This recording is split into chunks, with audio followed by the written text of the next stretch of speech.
Guys, അപ്പോൾ ഞാൻ തിരുവയ്യാണിക്കുളം അമ്പലത്തിലേക്കാണ് പോണത്. ആ കൂടെ കണ്ടപ്പോൾ നിങ്ങൾക്ക് മനസ്സിലായിട്ടുണ്ടാവുമല്ലോ. കൂടെ എൻ്റെ അമ്മായി, അമ്മാവൻ, പിന്നെ ശ്യാം, നമ്മളെല്ലാവരും കൂടി കാറിനാണ് കേട്ടോ പോയത്.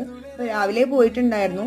അപ്പോൾ അമ്മാവൻ കാറ് പാർക്ക് ചെയ്തതിന് ശേഷം നമ്മളെല്ലാവരും കൂടി നടന്നാണ് കേട്ടോ അങ്ങോട്ടേക്ക് നടയിലേക്ക് പോയത്. പിന്നെ അവിടെ ചെന്നതിന് ശേഷം ക്ലോക്ക് റൂമിൽ ചെരുപ്പൊക്കെ കൊടുത്ത് നേരെ എന്ത് ചെയ്തു, നടയിലേക്ക് നടന്നു.